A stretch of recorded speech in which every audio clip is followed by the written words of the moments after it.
Now this one is quite the departure from Titanfall, but trust me, we're in for a good time. Hold on, don't get hasty. I have some preparations to take care of.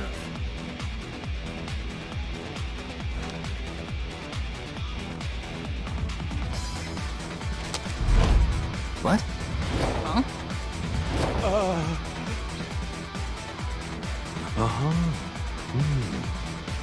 I see. Oh, no, Meg!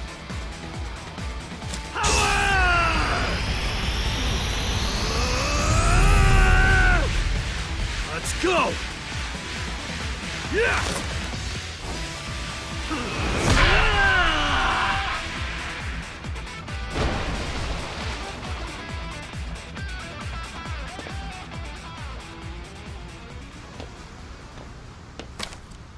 And that's that. The Nirvana Initiative is a sequel to a game called AI Somnium Files, which is a Weeb game. It's largely a visual novel, but with heavy detective elements and a mystery at its center. These games have way more gameplay than most visual novels, and some 30 to 50% of its runtime is entirely insomnia.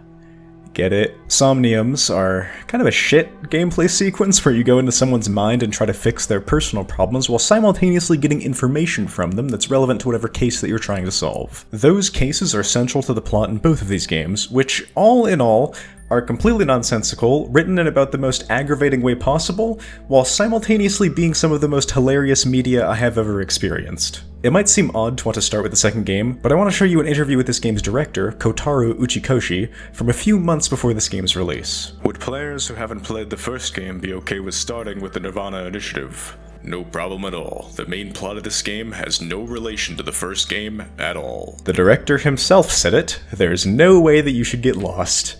Anyway, here's the first scene of the game.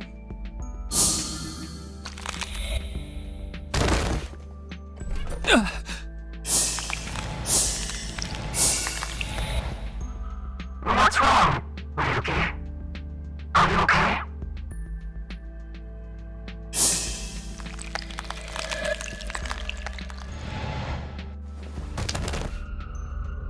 What's wrong, Ryuki?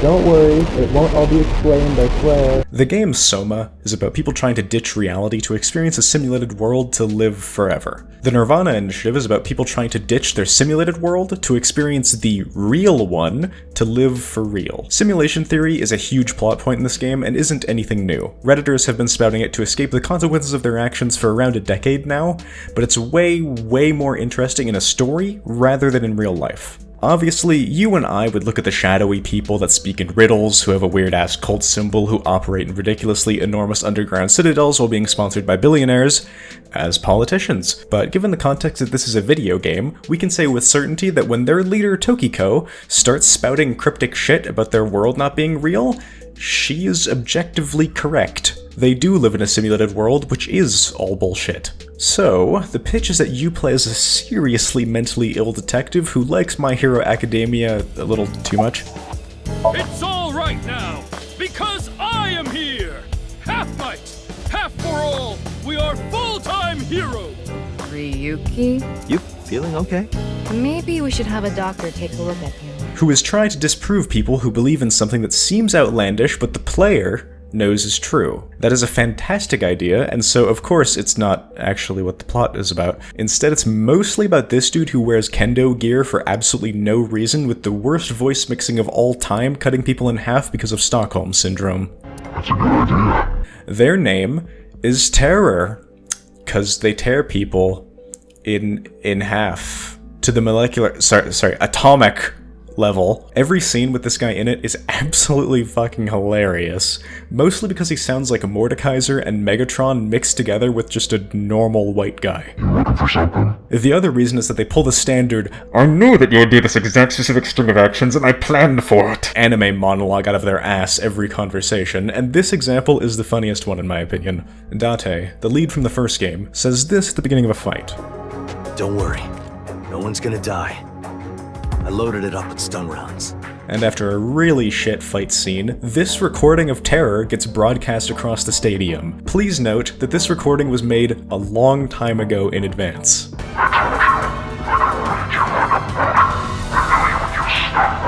Terror is simultaneously an amazing and terrible villain because on one hand, everything they did was very anime stupid and cringy, but on the other hand, their voice mixing being so bad was so hilarious that I could not wait to see them show up on screen. Microbiology, electrical engineering, quantum mechanics, human history. It's fair to say there's nothing I don't know. Where are you going with this? Tonally, these games are an absolute nightmare. The first scene of the first game has Date showing up to a crime scene where someone has had their eye ripped out, and the very first thing you can do in the game is repeatedly ask an inspector their name 7 times. I know you can hear me, Kagami. These games have a weird obsession with eyes. They're the inexplicable meta-currency, where the entire focus of the first game, are involved in a bunch of puzzles, and our several main characters. Our completely mentally stable Ryuki here has Tama as his AI ball, that's not a pun, it's literally what they're called, who is outrageously horny for no reason. You play as them Insomnia, and they get the most dialogue out of anyone in the game. You're here with Tama for the first half of the game, which I know probably just sold it for some people, along with Ryuki, who is a nothing character to an impressive degree. He is severely mentally ill, and this is foreshadowed with all the subtlety of Tama's design as people comment about it on literally every fucking scene. He has his, breakdowns, which are...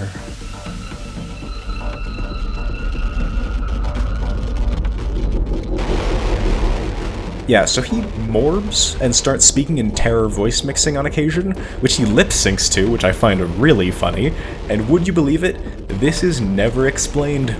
It just happens to him. Ryuki is probably one of the most flawed protagonists I've ever seen in any media, and I do really like him because of that. Ryuki is still trying to piece together a mystery even though he's suffering from PTSD, survivor's guilt, disassociation, derealization, memory issues, though this may admittedly just be the way the game is presented, and of course, hallucinations. My experience with these aren't as, extreme, but basically, he's just like me, for real, for real. This was definitely a jarring shift in protagonist to experience because, for reference, the first game's protagonist, Date, literally goes Super Saiyan when he sees a porno mag. Going through this game yourself is quite the experience, but it is paced extremely poorly, which is why I don't have any problems spoiling the story. If you want to play this, you probably already have. The game is roughly split in half, with you spending the first half as the mentally ill Ryuki with Tama, and the second half as Mizuki with Aiba. This is an incredibly bizarre choice that I believe was only made to keep the twist intact. It would have worked better if you swapped between them more often to combat character fatigue, but that fundamentally wouldn't work with how the story is presented. It's very, very heavily implied that the original Ryuki path was 6 years ago, and the Mizuki path is in the present 6 years later.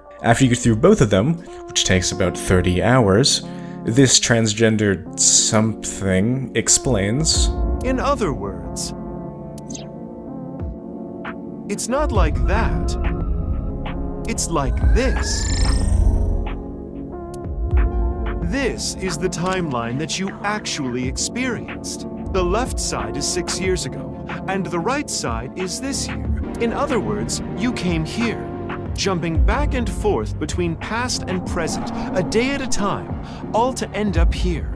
I think this twist is pretty cool and not something I saw coming at all, though I do think it is significantly let down by Ryuki's entire route being kind of a massive waste of time. Very little relevant story actually happens to him, he just kind of waddles around to set up context for later while experiencing things that are never explained. Ryuki's story culminates with Terra cornering pretty much every relevant main character before blowing them up, but don't worry, all of them survive because of course they do. Except Kazuna's legs. Right before the explosion, Terra tells Ryuki that their name is...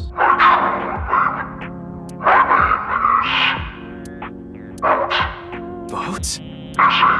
which is the information that you use to start Mizuki's path. Except Terra's name isn't Dahlia Boat. Dahlia Boat never comes up again. Who the fuck was Dahlia Boat? I can't really stress how bizarre this is, it's the turning point in the story. Imagine if Darth Vader's real name being Anakin Skywalker just never came up again. I haven't really brought this up yet, but you might have caught on to the fact that the character designs in this game are, they're a little insane. Komeji looks like a fucking Minecraft character because he just does. ProZD wears this mask because people find him grotesque otherwise, but why he chose this design is just never touched on. Leon has a motherfucking keyblade because he's the master of unlocking. None of these details are ever story relevant either. They're just chosen to make you wonder what the character designers were on. I don't know if it was a great choice, especially with old Steve here, because his route is clearly meant to be the most emotional in the game with him reconnecting with his son, but that's pretty severely undermined when it looks like he just ate a safe. It'd be less jarring if everyone was this bizarre, but it's only a small handful of characters while people like Richie look completely normal and seemingly entirely unfazed by Komeji. At least Pewter canonically got his clothes off E-Harbor and is responsible for most of the sci-fi garbage in the plot, so he gets an excuse to look like a Super Sentai, but Gen is just some guy. Well, truth be told, Gen is embroiled in another aspect of Nirvana Initiative's plot, which is about genetic experiments. A surprisingly large handful of characters were experimented on as children at Horodori Institute, and is treated like a reveal several times when it's just sort of blatantly known. It's why Mizuki is a straight-up anime protagonist. This plot point about genetic experiments is a bizarrely large focus for its relevance. It feels like you're going back to Horodori every half hour, often for very little purpose. Someone you see there is this masked woman. She shot at Mizuki in one of the first scenes in the game, but shows up sporadically to help and be extremely unclear with details for no reason at all. She's revealed way later on to be Mizuki's clone, Asterisk, which in itself opens up so many plot holes, it's kind of unreal. This character is also just straight up named Mizuki, by the way, when pretty much every character either calls her Quartz or Bibi, so those are the names I'll be reusing to refer to Mituki. Remember Leon from earlier? The master of unlocking. He is pining for a woman called Kizuna the entire game in an extremely cringy and unhealthy way. Bibi, the Mizuki with the mask, was Kizuna's adopted sister while she was growing up because plot contrivance. Kizuna gave Bibi the nickname Big Sis, which she also carried on to calling Mizuki 1 as well. This means that Kizuna met Mizuki, saw that she looked identical to her older sister, never commented on it, just started using the same nickname, and never asked about the resemblance. The funniest part about this character to me, though, is that she seems to be included for no purpose other than give justification for the timeline twist. Doesn't give any big reveals unrelated to herself, and is just kind of there. She just happens to work the same job as Mizuki, look identical to how she'll look in 6 years, and everyone treats her like the same person while knowing that she's not. In the future, she also just wears this whole getup because she felt like it. After the NASA-grade adhesive falls off, she's just fine. It wasn't important, I guess. When I went into this game originally, I had negative expectations. And yet the presentation managed to be a good blend of earnest, funny, and schizophrenic that I really enjoyed it. I think the dynamic between Dante and Aiba in the first game was much better than the dynamic between either of the second game's protagonists, but all of them were enjoyable enough for me to sit around for 40 hours. The voice acting is a huge reason why. It's very well done. Dante wouldn't be anywhere near as funny of a character without his VA. In a fight, you must first be victorious in your mind. Like thinking I'm not gonna lose? Exactly. I do the same mental preparation before going to a strip club. Before I go in, if I tell myself that they're all out of my league, then they will be. The mental fight has begun the moment I put my hand on the door. And the same is true for pretty much everyone else, even Terror. I don't think this game's plot is very good, which should probably be a death knell for a VN, but I still liked it. I expected the Nirvana Initiative to be some meta-commentary about simulation theory in a universe where it is objectively provably true, but it was a little up its own ass recontextualizing real-world religions to be about trying to find bugs in real life. Why did Jesus come back to life? It was a glitch. They do prove Tokiko right in the secret meta ending, but it seems included like an afterthought. It just gives a bonus ending scene where they say everything went great, but it's just told and not really shown. I didn't even get a chance to talk about how Terror's end goal and game plan was to give everyone the Bethesda virus, which makes them act erratically in the hopes that they find more bugs and break the simulation. Not only is that incredibly stupid, I think it was chosen over a much more interesting end goal, to try to interact with the player. Tokiko manages this by getting the nil number out of you when you couldn't have known it diegetically, and I think this probably should have been the culmination of the plot with Terror. Having the finale be the gang up against certain death unless the player themselves are willing to break continuity and supply information the characters couldn't possibly have could have been a very interesting twist. I am curious what you think that final twist should have been. I am partial to the very simple answer of just a string of characters in the game's manual, but I'm sure there are very interesting alternatives out there. Hell, making it something you have to Google sounds interesting too, though I could see it annoying people. Thanks to Emmy for their reckless financial abandon. Both them and the rest of my patrons are wonderful people. Like, comment, subscribe, you know the drill. And have a good night.